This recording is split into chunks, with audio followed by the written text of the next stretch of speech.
تو اس کے اوپر فرض نہیں ہے. اگر وہ مجبوراً اس کی ڈیوٹی دیتا ہے تو قیامت میں اس سے دونوں سے پکڑ ہوگی. جو ناجائز کام لے رہا ہے اس سے بھی، جو ناجائز کام کر رہا ہے اس سے بھی.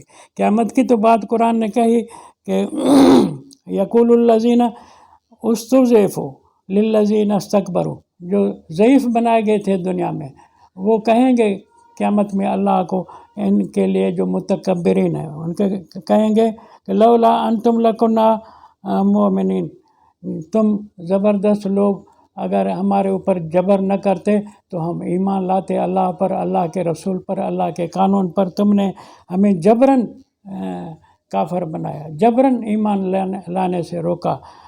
قال الذین استکبروا للذین استضعفوا انحن صددناکم عن الہدی بعد اذ جاءکم بل کنتم مجرمین.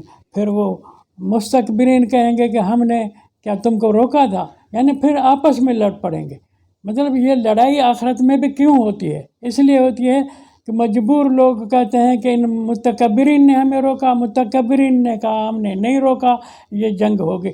تو وہ والی جنگ بری ہے آج کی جنگ سے. آخرت میں جو تم کہو کہ ان کے کہے پر ہم نے یہ گناہ کیا ہے، اللہ اس بات کو، تمہاری بات کو قبول نہیں کرے گا. اللہ نے تو کہہ دیا ہے سورۃ انفال میں، واتقوا فتنۃ لا تصیبن الذین ظلموا منکم خاصہ واعلموا ان اللہ شدید العقاب. ڈرو اس فتنے سے، لا تصیبن الذین ظلموا منکم خاصہ، جو خاص ظالمن کے لیے نہیں ہوگا. اس کی معنی کہ مظلوم بھی لپیٹ میں آ جائیں گے، وہ دن بھی آ سکتا ہے. ایسے فتنے میں نہ پڑو، معنی غلط کام ظالم کے کہنے پر مظلوم نہ کرے، جابر کے کہنے پر غریب مسکین آدمی ناجائز کام نہ کرے. اگر کرے گا تو وہ دن قرآن کہتا ہے ضرور آئے گا جو تم دونوں، ظالم مظلوم، جابر مجبور، اور سب سے اس غلط کام کی باز پرس کی جائے گی، سزا دی جائے گی.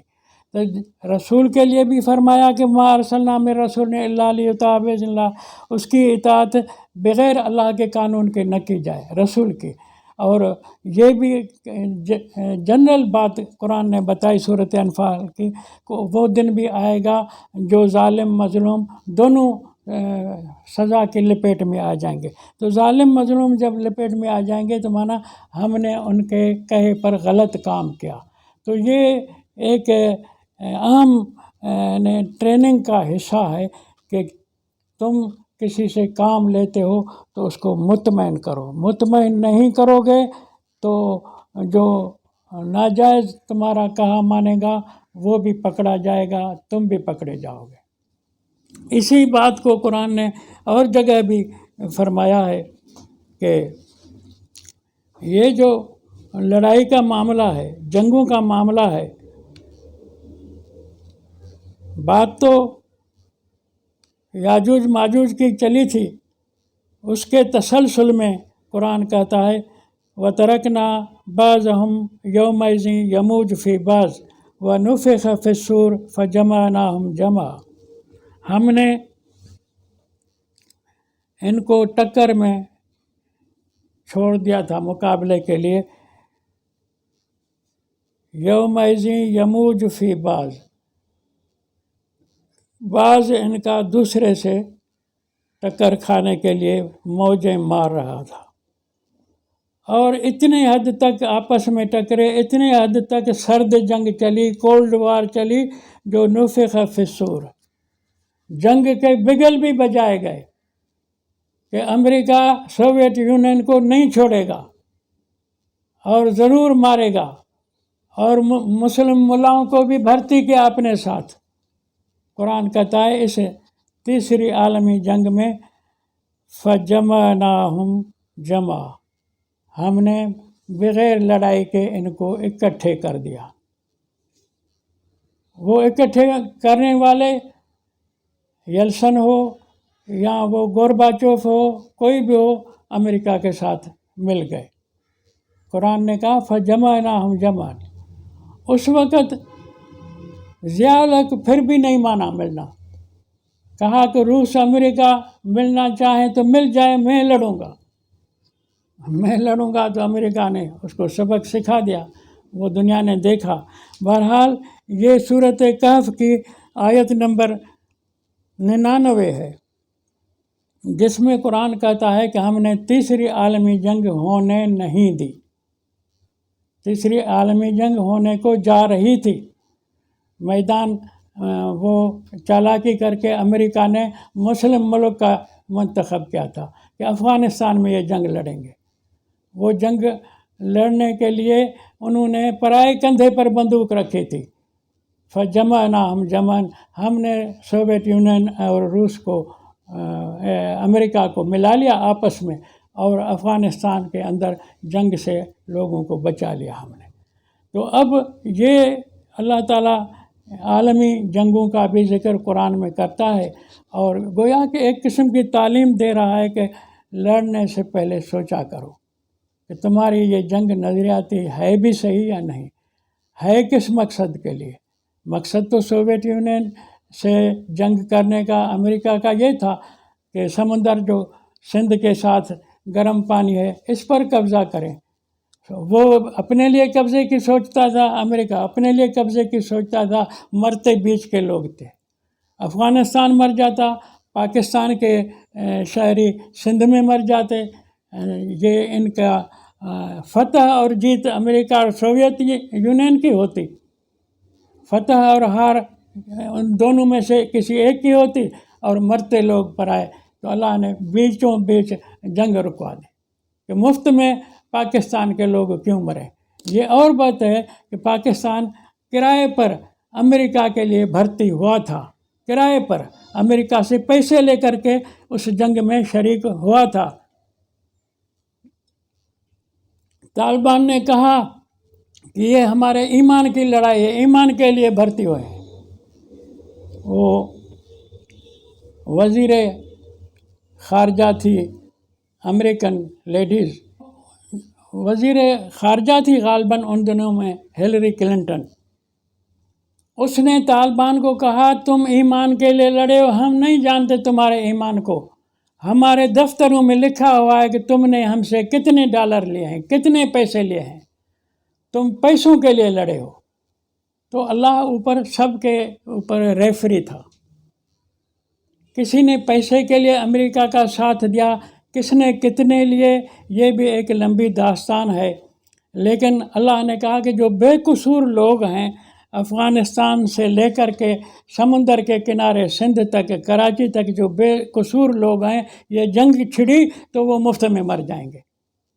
اس لیے اللہ نے فرمایا کہ فجمعناہم جمعا، ہم نے اوپر سے سوویت یونین اور امریکہ کو آپس میں ملا دیا کہ یہ بے قصور لوگ بچ جائیں، اور ہم تو بچے مثال مرنے سے۔ وہ جنگ ہوتی تو کیا ہوتی کیا نہ ہوتی وہ دوسرا ایک بحث ہے، لیکن ہمارے ملک کے صدر نے ضد دیا، جیسے ابھی بھی کہتے ہیں ہمارے ملک والے کہ دلی تیرے قلعے پر ہوگا نشہ ہمارا، تو ضیاء الحق نے کہا کہ ہم سوویت یونین کو فتح کریں گے۔ تو وہ امریکہ ان سے صلح کر چکا تھا، اس نے خواہ ضد کیا تو اس کو بھی انہوں نے چلتا کر دیا۔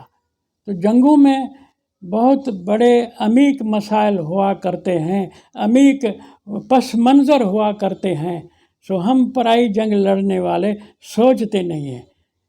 یہ جو میں نے سورۃ 38 صاد میں کہا کہ ھذا فوج مقتحم معکم، یہ جو زوری گھسیڑی گئی ہے فوج، لا مرحبا بہم، ان کے لیے کوئی ویلکم نہیں ہے۔